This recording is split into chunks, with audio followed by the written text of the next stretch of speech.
की जय। कदमों लाग करु सेज दाम, पकड़ के दो पाय। हुकम करत है मासुक, बीच आशिक के दिल आर। मासुक तुम्हारी अंगना, तुम अंगना के मासुक।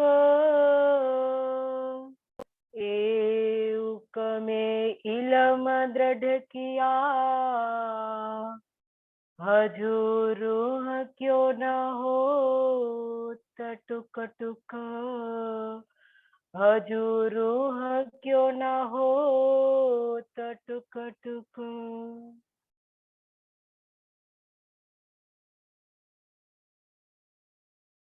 आत्म संबंधी धाम धनी के लाडले एवं प्यारे सुंदर साथ जी, आपके श्री चरणों में मेरा कोटि कोटि प्रणाम जी।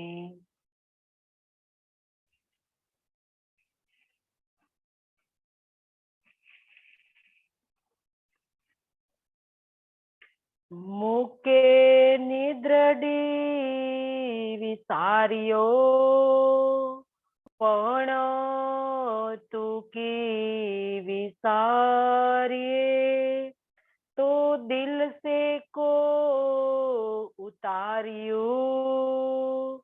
ही वार वार को चाई, ही वार वार को चाहिए। हेडी ढूंढी दिल से,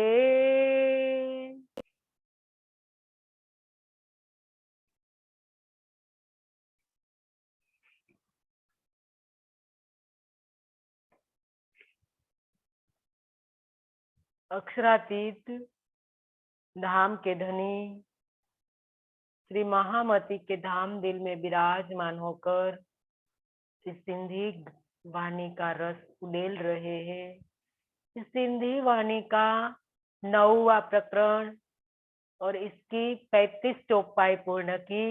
और इस चौपाई के अंदर धाम के धनी ने सबसे पहले सुंदर साथ को बहुत बड़ी सिखापन दी कि हे सुंदर साथ जी, आज आप जो इस सिंधी वाणी की चर्चा सुन रहे हो तो आपको मूल संबंध की पहचान करना जरूरी है। क्योंकि मूल संबंध की पहचान किसको कहते हैं? मूल संबंध मतलब निस्बत की पहचान। निस्बत की वास्तविक पहचान क्या है, ये हमें इंद्रावती के माध्यम से धाम के धनी हमें समझा रहे हैं कि जब शरीर, संसार और जीव भाव से परे हटकर आत्मा अपने मूल तन एवं युगल स्वरूप का साक्षात्कार कर लेती है तो उसे निस्बत की पहचान करना कहते हैं। निस्बत की पहचान करा रही है इंद्रावती हमें। बार बार इस सिंधी ग्रंथ के अंदर आया है। सुंदर साथ जी, हमने पहले ही ये बात को समझा है कि इस सिंधी वाणी हमें विरह की पहचान कराएगी, निस्बत की पहचान कराएगी, वाहिदत की पहचान कराएगी और इष्ट की पहचान कराएगी। तो निस्बत की पहचान क्या है, ये हमें समझाया जा रहा है। बार बार इंद्रावती कहती है कि हे धनी, आपने मुझे मूल संबंध की पहचान कराई है और इस अधिकार से मैं आपसे मांग रही हूँ। और मांगने पर भी वो बाद में धनी को कहती है कि हे धनी, रूहल्ला पर गुनाह लग गया था, हम सब सखियाओं पर गुनाह लग गया था खेल मांगने का। तो इस बार भी जो मैं मांग रही हूँ तो किस प्रकार से मांगती हूँ, मैं आपकी अर्धांगिनी हूँ हे धनी, तो इस अधिकार से आपको मुझे देना ही होगा। और इसकी मांग भी क्या है, हम सुंदर साथ को निस्बत की पहचान कराने जा रहे हैं कि मेरी सखियों को आप मूल संबंध की पहचान दे दो, आप उनको प्रत्यक्ष दीदार दे दो, वरना आप उनके दिल में विराजमान हो तो कैसे पता चलेगा। आप प्रत्यक्ष दीदार दोगे तब तो उनको एहसास होगा कि हम परम धाम से आए हैं और इस माया का खेल देखने के लिए आए हैं। तो उनको सुपन लगेगा। जब तक आप उनको निस्बत की पहचान नहीं कराओगे तब तक उनको कैसे पता चलेगा। उसी प्रकार से इंद्रावती धनिक से अपना पक्ष रख रही है, क्योंकि हमारी वकील बनी है। इस सिंधी वाणी जो सुंदर साथ को मूल संबंध की पहचान कराने वाली है, तो हम कहाँ तक पहुंचे, इस पर हमें चिंतन करने के लिए मजबूर कर रही है कि हे सुंदर साथ जी, आपने मूल संबंध की पहचान कर ली, आपने निस्बत की पहचान कर ली कि निस्बत क्या है, निस्बत किसको कहते हैं। तो ये समझा रही है सुंदर साथ जी, क्योंकि अभी तक हम कई प्रकार से शरीर से, संसार से, जीव से बंधे रहते हैं। तो इन सब से ऊपर उठना पड़ेगा, हमें शरीर से भी ऊपर उठना पड़ेगा, संसार से और जीव से, तीनों से जब हम ऊपर उठ जाएंगे और जब हम आत्म भाव में स्थित हो जाएंगे। इसीलिए बार बार इंद्रावती हमें समझा रही है कि हे सुंदर साथ जी, आप दुल्हन के भाव में आ जाए। जब तक आप दावा दुल्हन का नहीं ले लोगे तब तक आपका काम नहीं बनेगा।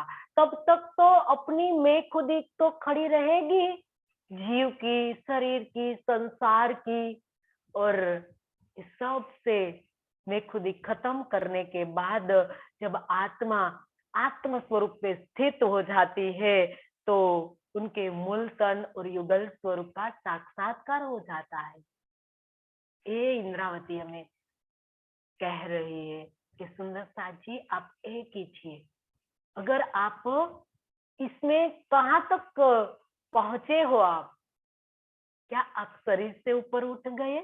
आप ऐसे सुंदर साथ जी, संसार के अंदर रहते रहते हम संसार का आभास नहीं रहना चाहिए, शरीर का आभास नहीं रहना चाहिए। तो इंद्रावती हमें कहती है कि तुम सखियाओ भाव में भावित हो जाए। अष्टपहर की जो लीला बताई गई है, सबसे पहले तो उनको तुम आत्मसात करना पड़ेगा, आत्मसात कर लो। इसके बाद जब आप भाव में भावित हो जाएंगे, अष्टपहर 64 घड़ी आप दुल्हन के भाव में रहोगी, तो ऐसा करते करते क्या हो जाएगा, हम आत्म स्वरूप पे स्थित हो जाएंगे। शरीर का इथे बैठे घर जागे और लगी वाली कछु और ना देखे, ऐसी अवस्था हम प्राप्त कर लेंगे। ऐसा नहीं है ये अवस्था धनी कहते हैं कि चलो चलो रे साथ जी आपन जाइए धाम। तो इसका अर्थ कई सुंदर साथ लेते थे कि धनी तो धाम में चले गए। अब तो विरह के प्रकरण कई प्रकार से, जो 5 चतुर्थी और पंचमी के दिन सुंदर साथ जो उपवास तीज चौथ का जो करते हैं, तो ऐसी मान्यता रखते हैं कि धनी तो धाम पधार चुके। सुंदर साथ जी, हमारे धनी कहीं नहीं जाए, हमको लेने बिना कभी नहीं जाएंगे, हमारे साथ ही जाएंगे वो परम धाम। तो शरीर रहते रहते हमें परम धाम जाना, मतलब चितवन के द्वारा युगल स्वरूप का मूल तन का साक्षात्कार कर लेना, इनको कहा है परम धाम जाना। ऐसा नहीं है तन छोड़ने के बाद जो जाते हैं उसको ही कहते हैं। ऐसी बात नहीं है, तन छोड़ने के बाद तो कोई कहाँ जाता है पता किसको पता है कौन कहाँ गया। हमें तो शरीर रहते रहते परम धाम जाना है। ये इंद्रावती हमें समझा रही है कि अब कोई तन छोड़ने की बात नहीं है। तन रहते रहते युगल स्वरूप का साक्षात्कार करना मतलब परम धाम जाने को कहा है। इसको कहा है परम धाम जाना। तो और ऐसे हम जागृत होने से हमें परम धाम का सुख मिलने वाला है। तो सुंदर साथ जी वास्तविक निस्बत की पहचान हमें करनी होगी, तब जाके सुंदर साथ जी हमारा काम बनेगा। इंद्रावती हमें ये बात समझा रही है, तो हमें अच्छी तरह समझना होगा और गांठ बांध लेनी होगी कि हम निस्बत की पहचान अभी हमारी कहाँ तक पहुंची है।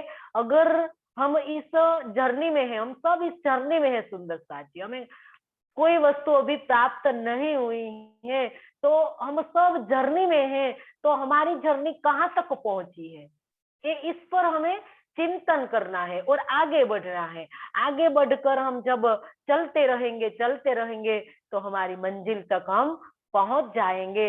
लेकिन प्रयास करना पड़ेगा। जब हम करेंगे तब पहुंचेंगे। ऐसे हम बैठे बैठे बोलते रहेंगे तो ऐसे कुछ नहीं होगा।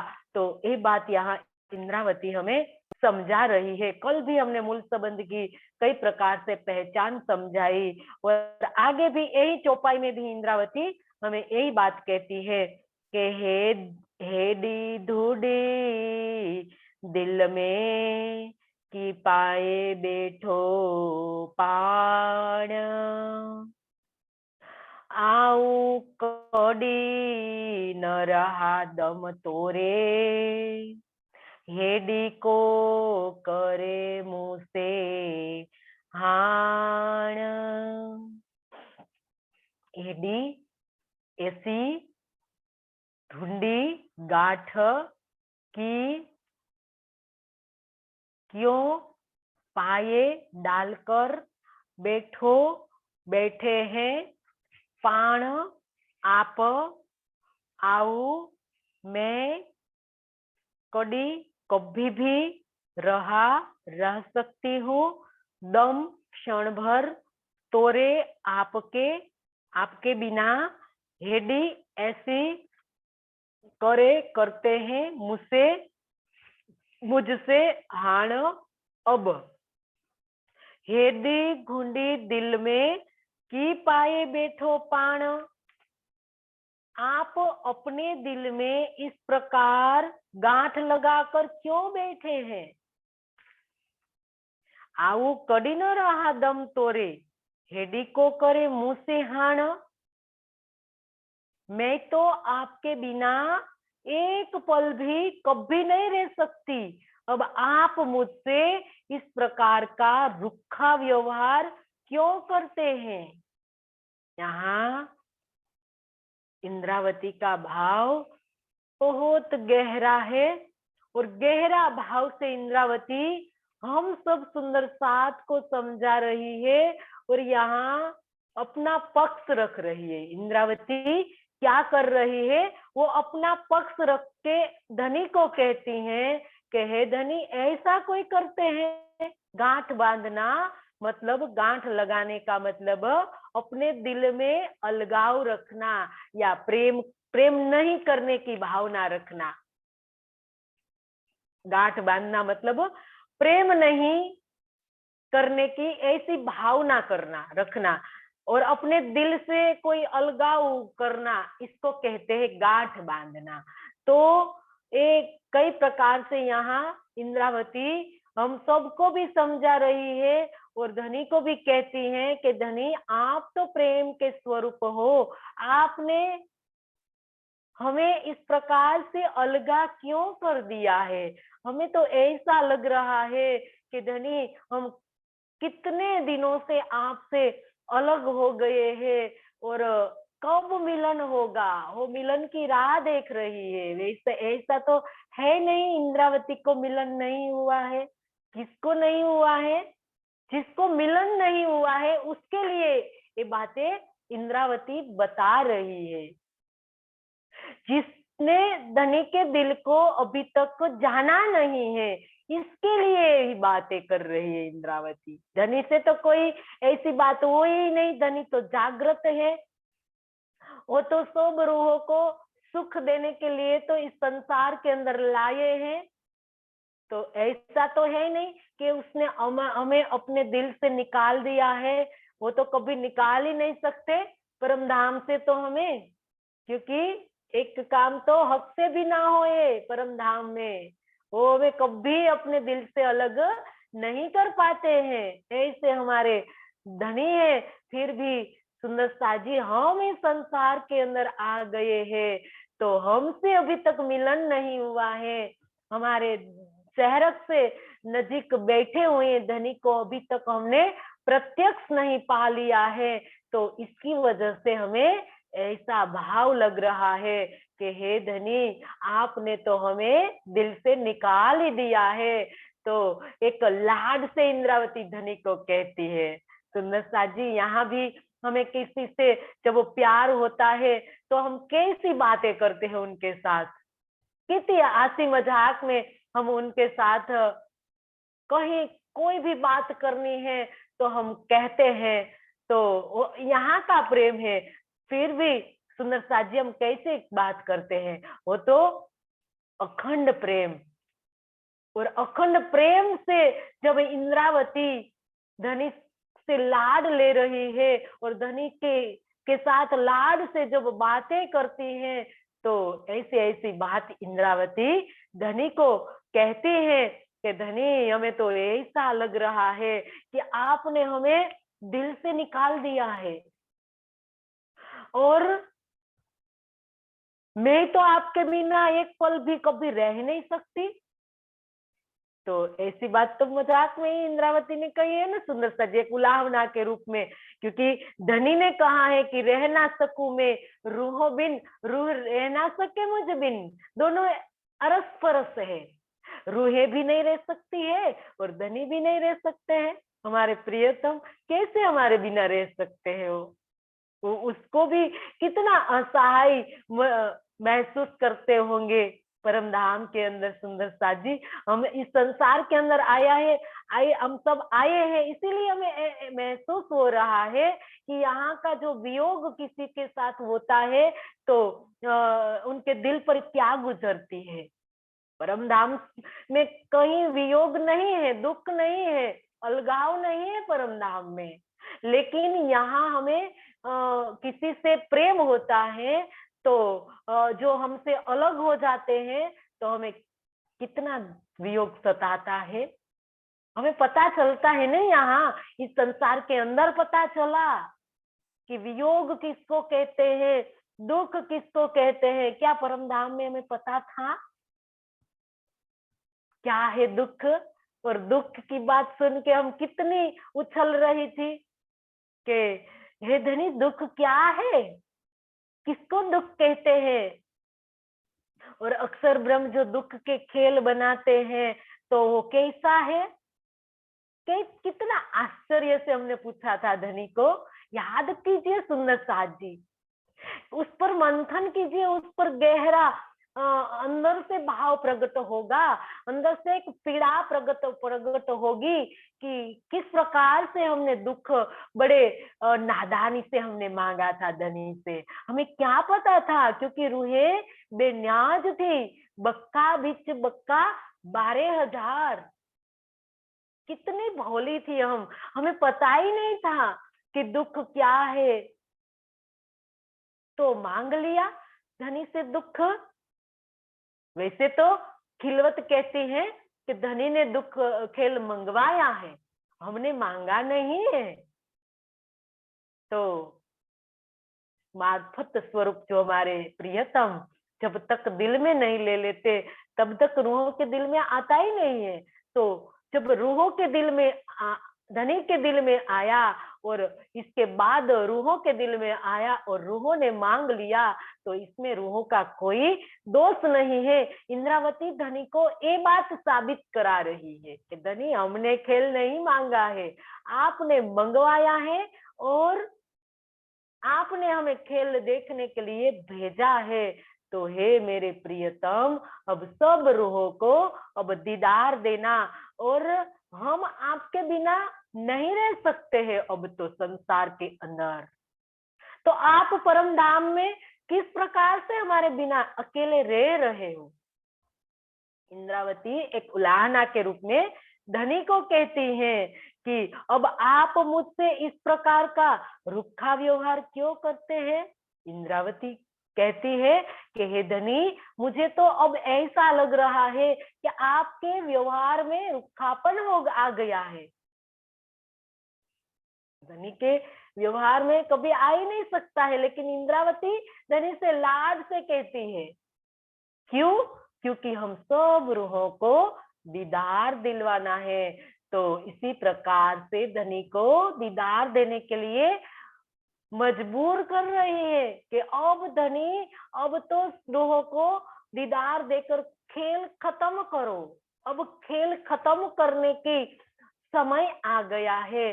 तो हे धनी, जल्दी से अब सब रूहों को आप दीदार दे दीजिए, क्योंकि जब तक सब रूहों को संसार के अंदर दीदार नहीं होगा, तब तक खेल खत्म नहीं होगा।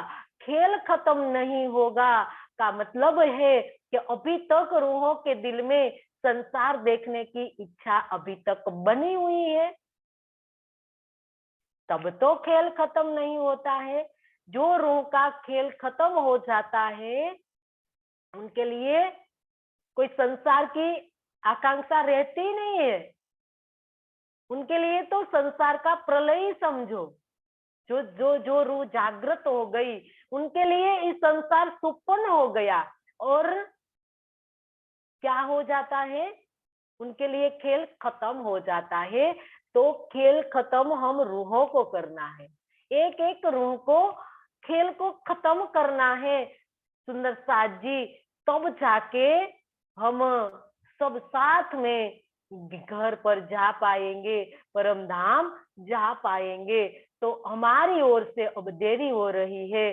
जब हम इस खेल को जब खत्म कर देंगे, तो सुंदर साथ जी, धनी के साथ हम सब रूहों का मिलन हो जाएगा। लेकिन इससे पहले हमें धनी का दीदार करना जरूरी है। संसार के अंदर रहते रहते, इस तन रहते रहते धनी का दीदार कर लेना है। तो ये इंद्रावती का विरह है सुंदर साथ के लिए। मुमथा हेडी को कहिए कहडो आई डो, जे गाल होई आ दिल में, सेमो मांधा को न कढो। मुंह मेरे मथा ऊपर हेडी ऐसी कहिए करते हैं, कह दो किनका, आइम है, डो दोस छे जो, गाल बात आ आपके, मुंह मेरे मांधा आगे कढ़ो निकलते हैं। मुंह मधा हेडी को कहिए कह दो आइम दो। मेरे ऊपर मुंह मथा मतलब मेरे ऊपर, मेरे प्रति, मेरे ऊपर का मतलब मेरे प्रति ऐसा क्यों करते हैं? मेरा क्या दोष है? कह दो आयम दो मतलब मेरा क्या दोष है? जे गाल होए आ दिल में, यदि आपके दिल में जो कोई बात है तो सेमु मांधा को न कढ़ो, मतलब उसे मेरे सामने ही क्यों नहीं कह देते? अब इंद्रावती सारा दोष अपने ऊपर ले रही है। इसको कहते हैं शालीन और महान। जो रूह जागृत हो जाती है तो सुंदर साजी एक सुहागिन के अंदर जो लक्षण होते हैं, सो इंद्रावती इस संसार के अंदर हम सब रूहों को समझाती है कि सुहागिन का लक्षण क्या है। उनको किसी के अंदर दोष नहीं दिखता। देखो आज हम कौन से धरातल पर खड़े हैं। इंद्रावती को दीदार हो गया, इंद्रावती सुहागिन हो गई, निहाल हो गई धनी को प्राप्त करके, और आज सिर्फ हम बातें ही करते रहते हैं कि मुझे मिले छबीलो लाल। इंद्रावती कहती है ना, अप्सरा में पा लेने के बाद जब खट्रीती उतर जाती है तो इसके अंदर ये सुकन बताए गए हैं कि सही मेरी बाई रतन मुझे मिले छबीलो लाल। मैं भई सुहागिन, मैं भई निहाल, मैं हो गई निहाल। मुझे कहती है ना वो, तू मेरा सही, तू मेरा धनी ले बैठी, तुझे न कोई न देख नहार। मैं लेऊ अपना धनी तो कहियो मुझे सुहागिन नार। ऐसी बात इंद्रावती कहती है। सुंदर साथ जी एक शालीन भाषा के अंदर अपनी महानता, अपनी गरिमा को व्यक्त करती है इंद्रावती। सारा दोष समरूहों का वो अपने ऊपर ले रही है। वैसे इंद्रावती के अंदर कोई दोष नहीं है। वो हमें सिखा रही है कि किस सुहागिन का दावा लेकर किस प्रकार की रहनी संसार के अंदर हमें दिखानी है।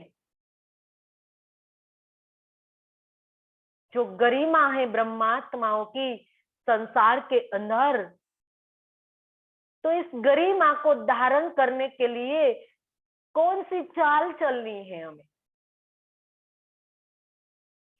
ये बता रही है। आज हम सब सुंदर साजी जानते हैं कि हमारी वजह से आज खेल खड़ा है, और जो लंबा हो रहा है वो हमारी वजह से हो रहा है। तो इसमें ना तो इंद्रावती की गलती है और ना तो धनी की कोई गलती है।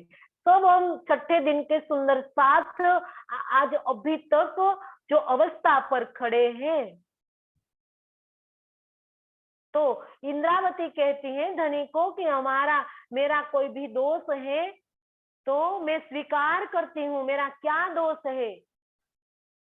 तो मेरे सामने आकर वो चालाकी से कहती है, चतुराई से कहती है कि आप मेरा कोई भी दोष है तो मेरे सामने आकर कीजिए धनी, कहिए, मैं स्वीकार करती हूँ मेरा दोष। आज हम कह सकते हैं सुंदर साथी कि मेरा दोष मुझे बताइए, मेरा क्या दोष है। अभी कभी हम चितवन में जाकर भी धनी को हम कहे कि हे धनी, शुद्ध हृदय से कि धनी मेरी क्या गलती है, मेरा जो भी दोष है निकालिए, मेरे जीव के विकार को खत्म कीजिए, मेरे दिल को निर्मल कीजिए, मेरे मन को निर्मल बना दीजिए, और मेरे इस माया से मुझे पूर्ण रूप से रहित कर दीजिए। लेकिन मुझे आप चाहिए। कभी हमने कहा है, इंद्रावती हमें ये सिखा रही है कि हे धनी मुझे माया से बचाइए, आपके हुक्म से जो माया बाधा डाल रही है, तो इन माया से मुझे पूर्ण रूप से निकालिए धनी, मेरी रक्षा कीजिए। मैं आपके चरणों में, आपकी दुल्हन आपके चरणों में आई है। मुझे हर प्रकार इन माया से मेरी रक्षा कीजिए, और मुझे आपका चरण की प्राप्ति कराइए। हे धनी आप मेरे दिल में आकर बस जाइए।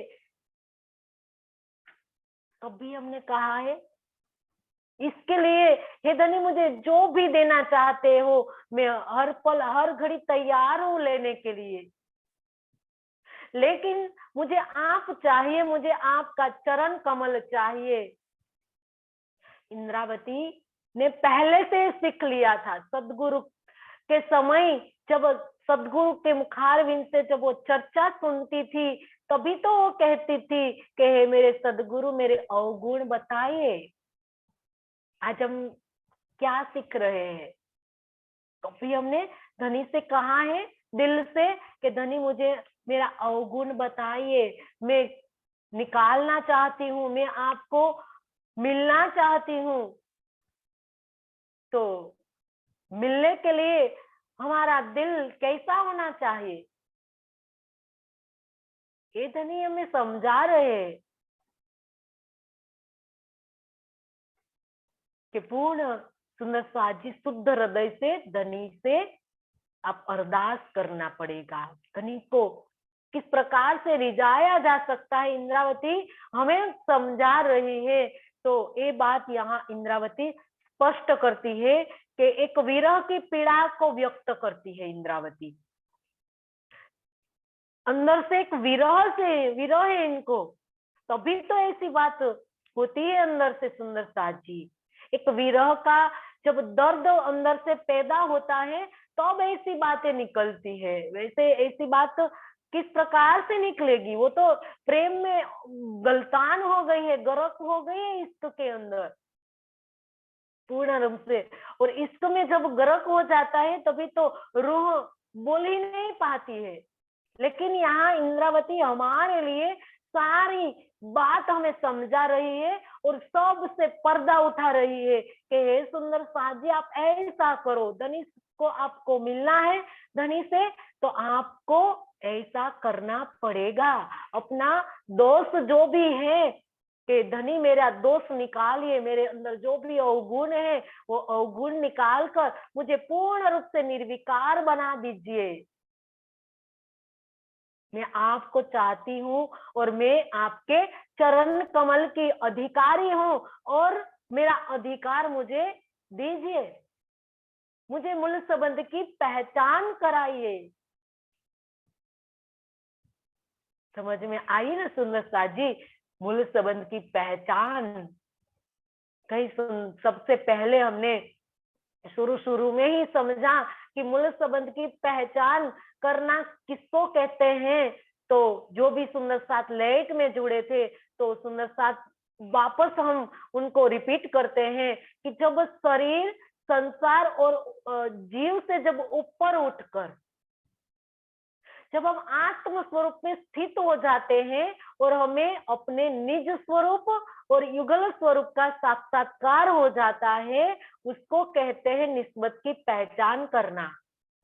और निस्बत की पहचान धनी ने खिलवत ग्रंथ के अंदर तू देख निस्बत अपनी इस प्रकरण के अंदर भी बताया है और सागर श्रृंगार उनके अंदर भी कई बार इसका ऊपर से पर्दा उठाया है और एक बात बताई है, मूल संबंध संबंध मूल को मैं पाओ पल में क्यों कर छोड़ियो जाए, इसमें भी बताया। और सुंदर साजी पूरा प्रकरण रख दिया सागर के अंदर निस्बत का सागर, निस्बत का सागर, जो 7वां सागर बताया सागर ग्रंथ के अंदर। एक पूरा सुंदर साजी सागर के साथ उसका वर्णन किया है, उनको सागर कहा गया है। निस्बत को किस प्रकार से हमें जानना है, निस्बत की पहचान हमें किस प्रकार से करनी हो, तो सागर है, उनका वर्णन तो हो ही नहीं सकता। किस प्रकार से हम इसका वर्णन करें? यहाँ तो हमें सिर्फ समझाया जा रहा है, लेकिन जब हम उनके अंदर उतरेंगे, उनके अंदर गर्क होंगे, तब हमें पता चलेगा कि क्या है निस्बत, निस्बत की पहचान क्या है और किसके लिए धनी ने यहाँ हमें भेजा है। सबका सुंदर साजी सागर के साथ वर्णन किया है, निस्बत का, विरह का, इश्क का, पूरा सागर। इश्क का देखो, द्रुत सागर, इश्क का सागर, मधु सागर, इलम का सागर के साथ पूरा 8 सागर के अंदर सुंदर साजिया निस्बत का सागर है, वो तो अनंत रूप में है। तो यहाँ सिर्फ हमें समझना है कि निस्बत की पहचान क्या है। उस जब हमें पहचान हो जाती है तो सुंदर साजी एक रूह सागर के समान उनका नाप काढ़ने के लिए अंदर अंदर गर्क हो जाती है, तो वो तो अंदर डूब जाती है। किस प्रकार से वो निकालेगी, उनका आंकलन किस प्रकार से करेगी, जो निस्बत के सागर के अंदर गर्क हो जाएगी, डूब जाएगी अपने मूल संबंध का जो रस भरा हुआ है। निस्बत के सागर के अंदर मूल संबंध का रस भरा हुआ है, तो उनके अंदर हो रस पीने के लिए जब उनकी गहराई में उतरेगी तो वो तो डूब जाएगी। ये है मूल संबंध की पहचान।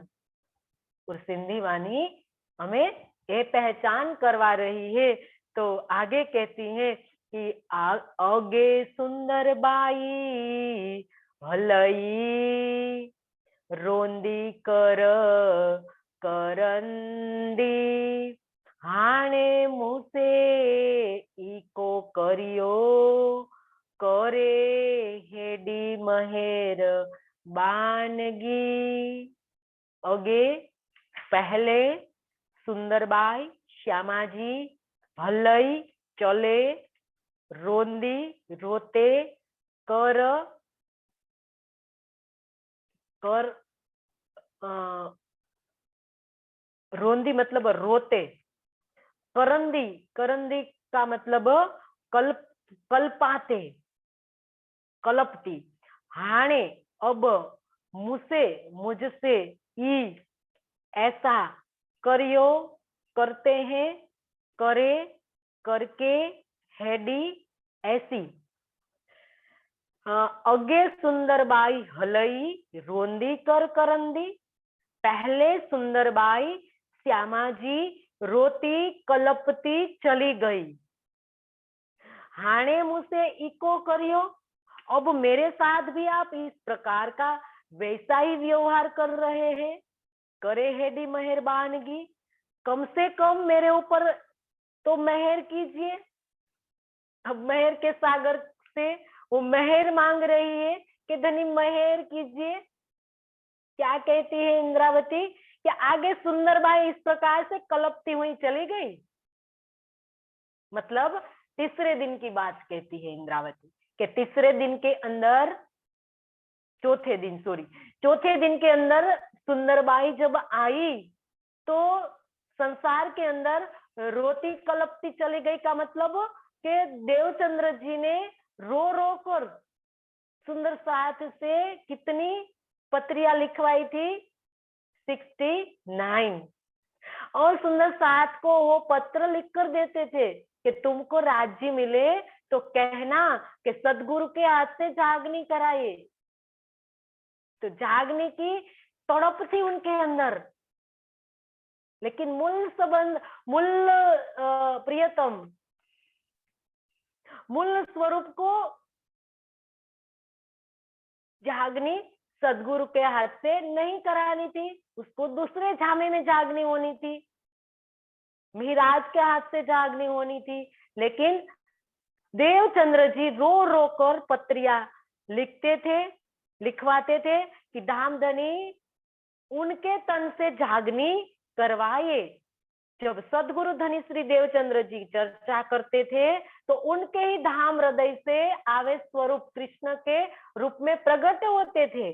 आवेश लीला होती थी ना सुंदर साथ जी, आदिका लीला होती थी, तो उसी समय आवेश स्वरूप से ही कृष्ण का रूप धारण कर तरह तरह की लीलाएं करते थे। तो सुंदर साथ के द्वारा लिखे गए पत्र जब एक कृष्ण रूपधारी श्री राज जी को दिए जाते थे, सब सुंदर साथ उनको दे देते थे, तो वो पत्र लेकर आवेश स्वरूप ले लेते थे, लेकिन उनका उत्तर कोई देते नहीं थे। तो अंतोगत्वा सदगुरु धनीश्री देवचंद्र जी ने मिहिराज जी से लिखवाया, पत्र लिखवाया मिहिराज जी से कि राज्य की ओर से सांकेतिक रूप में कोई उत्तर नहीं आया, और सांकेतिक रूप में उत्तर आया कि जागनी मिहिराज जी से तन से होनी है, आपके तन से नहीं होनी है। तो धनी ने सांकेतिक रूप में सदगुरु को उत्तर दे दिया कि उनके हाथ से झागनी होनी है।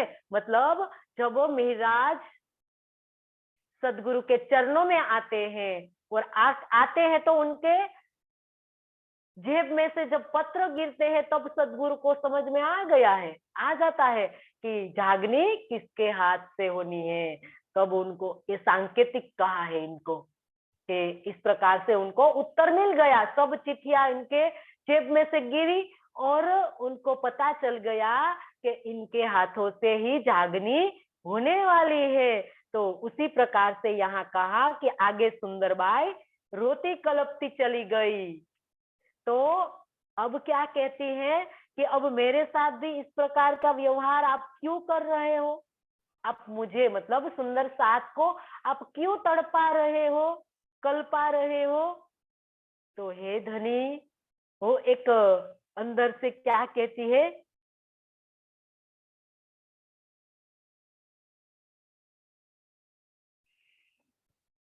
धनी को एक अरदास करती है कि हे धनी, अब आप मेहर कीजिए, आप मेहर के सागर हो, तो आप इतनी तो मेहर मेरे पर कर दीजिए कि सुंदर साथ को दीदार दीजिए और उनके साथ मीठी मीठी बातें कीजिए।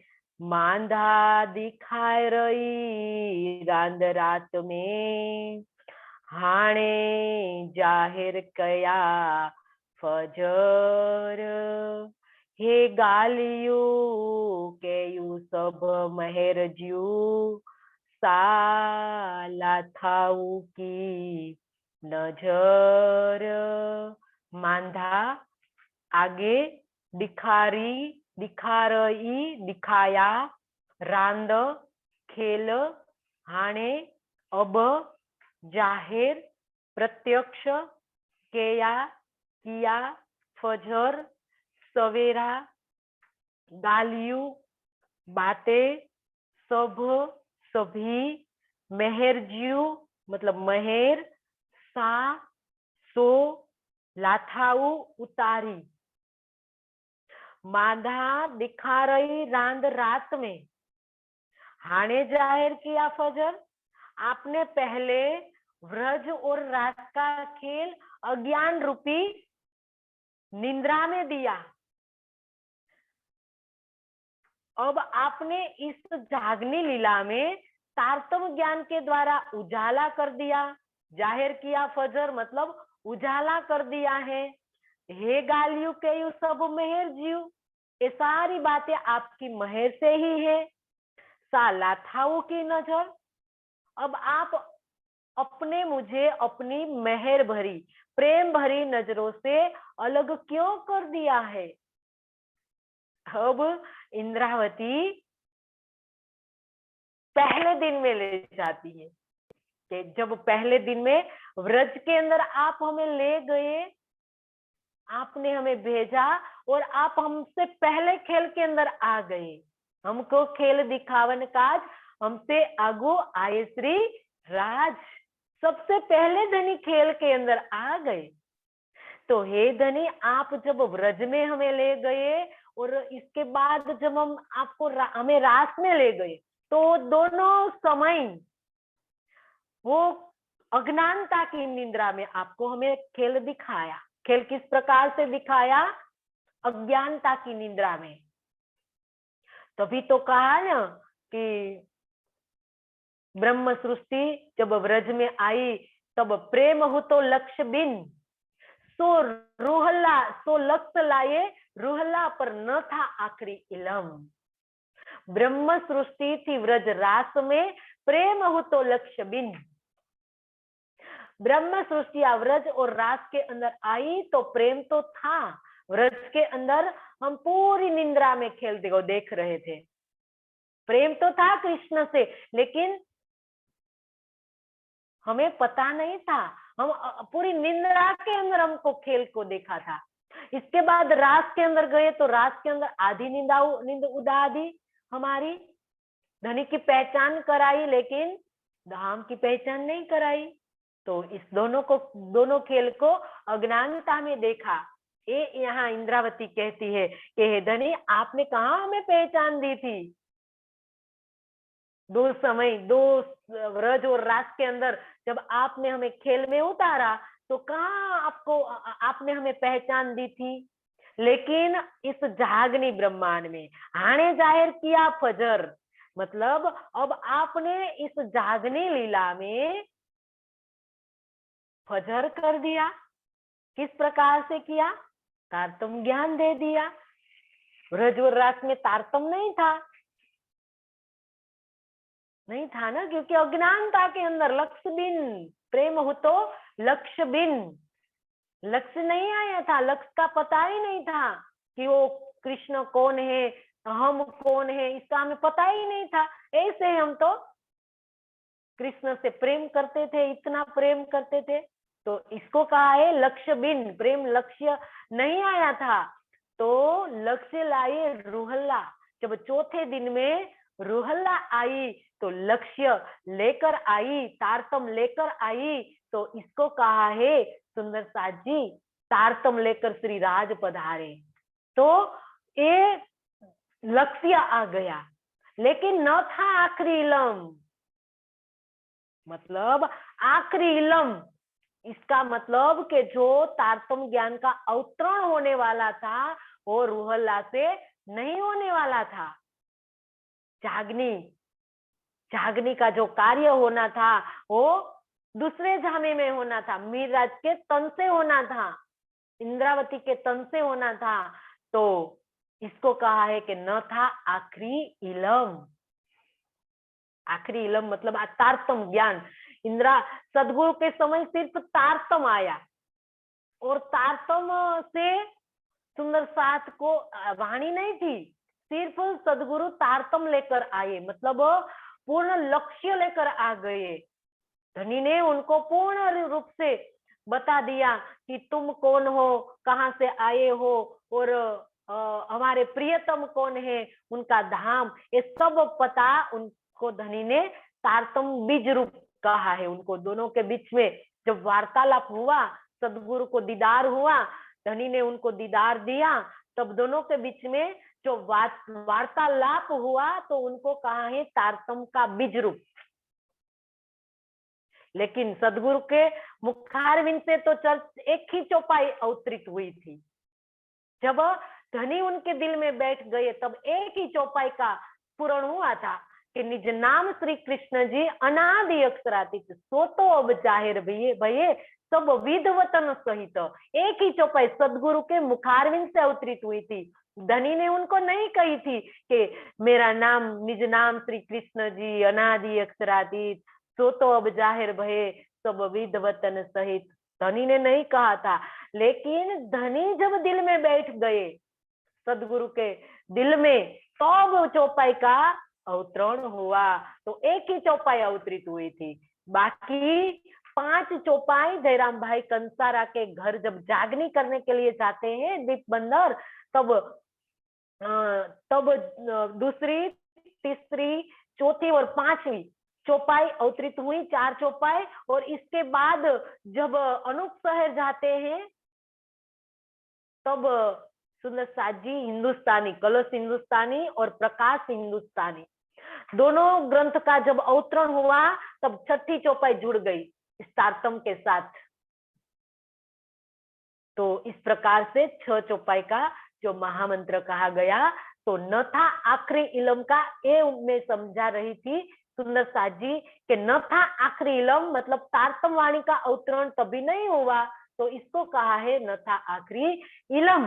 तो ये बात कहते हैं कि सदगुरु जागनी लीला में तारतम ज्ञान के द्वारा सवेरा हो गया, पूर्ण रूप से फजर हो गई। तो ये सारी बातें धनी की महर से तो हुई। किस प्रकार से तारतम आया, इसमें पूरी महर बरस रही धनी की, रूहल्ला बादल बन के बरसी संसार के अंदर, सब जीवों के लिए भी तारतम आ गया। ऐसे आया तो रूहों के लिए, रूहों को घर जाने के लिए, लेकिन अभी तक कहाँ रूह समझ रही है कि अब तो कयामत सिर पर आ गई, लेकिन अभी तक हम कोई आगे नहीं बढ़ रहे हैं कि वाणी का मंथन करने में, चितवन में। अभी तो हमें सुंदर साजी अब तो डूब जाना चाहिए था इस चितवन के अंदर। जो चितवन की जो आई है संसार के अंदर, जो चितवन की बात, मतलब निजानंद योग जो संसार के अंदर आया है वो कभी नहीं आया था। वैसे तो योग दर्शन तो सृष्टि की शुरुआत से जब आया, वेद के अंदर ही ऐसी बात योग दर्शन की जो बात बताई गई है, तो वो तो चल रहा था। लेकिन कहाँ किसी को निजानंद योग के बारे में पता था? निजानंद योग कब आया? जब ये वाणी आई तब से निजानंद योग आया। सदगुरु आए, इस निजानंद योग को लेकर आए। तो ये निजानंद योग लेकर आज हम क्या कर रहे हैं? संसार के अंदर सुंदर साथ जी किसी के पास है नहीं है। जो आज हमारे पास है निजानंद योग है, वो निजानंद योग लेकर भी आज ऐसे हम नींद में, अज्ञानता की नींद के अंदर सो रहे हैं। तो इसीलिए इंद्रावती हमें अब जागृत कर रही है कि अब तो सारे संसार के अंदर वो निजानंद योग फैल जाएगा, तब आप जागृत होगे। तो कैसी आसी होगी? इंद्रावती को ये चिंता है कि आज हमारे पास सब कुछ है, लेकिन सुंदर साथ जी जो जिसके पास नहीं है उनके लिए तो क्षमा शब्द है, लेकिन हमारे पास जो तारतम वाणी आ जाने के बाद सुंदर साथ के लिए क्षमा शब्द नहीं है। हम नहीं कह पाएंगे, हमारा सिर कब किस प्रकार से उठा पाएंगे? इतनी सारी सुविधा धनी ने दे रखी है। और चितवन, मतलब चितवन का सुंदर साजी, संसार के बड़े बड़े ऋषि मुनि जिसकी राह देख रहे थे, वो आज आ गया और वो दुविधा हमारे पास है। लेकिन आज सबसे पीछे सुंदर साथ है चितवन में। संसार के जो इष्ट फिर के कितना ध्यान करते हैं सुंदर साजी, विपश्यना योग देखो। इसके बाद आप ब्रह्मा कुमारी मत को देखो तो कितना ध्यान करते हैं। वो ध्यान के अलावा कुछ करते ही नहीं, उनके पास कोई कर्मकांड है ही नहीं, कुछ भी नहीं, सिर्फ ध्यान। आज हम हमारे प्रियतम हमें शरीयत और तरीकत से ऊपर उठा रहे, हकीकत और मार्फत में ले जा रहे, लेकिन हमसे कर्मकांड कहाँ छूटता है? हमें तो पता ही नहीं है। हम तो जड़ चीजों में अभी तक फंसे हुए हैं। संसार की देखा देखी हम भी कहीं करने लगे हैं कि संसार जो कर रहा है हमसे देखकर संसार को चल रहा था, लेकिन आज हम संसार को देखकर चल रहे हैं। क्यों? क्योंकि हमने वाणी मंथन नहीं किया है। जो वाणी मंथन किया होता तो हमें पता होता कि हमें क्या करना है। क्योंकि आज हम संसार को देखकर चल रहे हैं कि आज संसार मन्नतों के लिए ध्वजा को चढ़ा रहा है और लड्डू को चढ़ा रहा है उनके मंदिरों में। तो आज हम उनकी देखा देखी हम भी करने लगे। नौतनपुरी जाकर, पन्ना जी जाकर, सूरत में जाकर कर रहे हैं ना। हमसे कहाँ छूट रहा है सुंदर साथ जी? हम अपने आप को ही तोलना है हम कि हम कहाँ जड़ वस्तु में फंसे हुए हैं। क्योंकि आज तारतम फजर हो गई, ये कोई छोटी बात नहीं है सुंदर साथ जी। इंद्रावती कहती है कि तारतम आ गया तो फजर हो गई। फजर हो जाती तो सुंदर साथ जी संसार के अंदर कभी कर्मकांड नहीं बचता। तो हम सुंदर साथ से ही नहीं छूट रहा है कर्मकांड, और कई ऐसी ऐसी जड़ चीजें हमसे नहीं छूट रही है। क्यों? क्योंकि हमने अभी तक चितवन को ग्रहण ही नहीं किया है। वाणी मंथन को महत्ता ही नहीं दे रखी है। सेवा तो हम देखा देखी कर रहे हैं, क्या प्रेम से हम सेवा कर रहे हैं? हमारे प्रियतम ने हमको कहा है तुम प्रेम सेवा से पाओगे पार। क्या इस एक चरण पर हमने कभी मंथन किया? अगर किया तो सुंदर साथ जी हमारे लिए फजर हो ही जाएगी, इसमें कोई शंका है ही नहीं। जो हमें पकड़ना था हमने नहीं पकड़ा है, तभी तो हम फंसे हुए हैं अभी तक कि इसने मुझे कहा तो मेरे को जाना पड़ा, उसने कहा क्यों सुंदर साथ जी क्यों हमें नहीं वाणी सबका उत्तर देती है सुंदर साथ जी। वाणी से हमें देना है सबको उत्तर, कि हमें कोई सुंदर साथ जी समझा ही नहीं सकता है, हमारे प्रियतम के अलावा हमें कोई नहीं समझाता है। एक हमारे अक्षरातीत ही हमें समझा सकते हैं इस वाणी के माध्यम से। इस वाणी हमें समझाती है सुंदर साथ जी, लेकिन हमें जो करना है वो छोड़ दिया, जो नहीं करना है वो पकड़ लिया है। जो भागवत हमें नहीं करनी है वो हम सुनने के लिए और वहां कूदने के लिए हम चले जाते हैं। वहां हमारी वाणी सुंदर साथ जी सारे शास्त्रों से पर्दा उठा रही है, सारे शास्त्रों की खोलने की कला जिसमें आई है उनको हम साइड पर रखकर हम क्या कर रहे हैं, तो कैसे हमारी फजर होगी? सुंदर साथ जी देखो आज हमारी फजर किस प्रकार से होगी। आज फजर होने वाली है, तारतम आने से इंद्रावती कहती हैं कि तारतम ज्ञान आ गया तो आज संसार में फजर हो गई। आज फरामोशी की लीला चल रही है, कहाँ फजर हो गई है? क्योंकि आज हमने समझा नहीं है, वाणी मंथन खुद नहीं किया है, तब तक सुंदर साजी हमारी फजर नहीं होगी। तो ये बात यहाँ इंद्रावती हमें एक विरह से समझाती है, एक दर्द से समझा रही है कि आप सब जड़ चीजों को छोड़ना पड़ेगा, आपको शरीयत तरीकत से ऊपर उठकर हकीकत को भी छोड़ना पड़ेगा।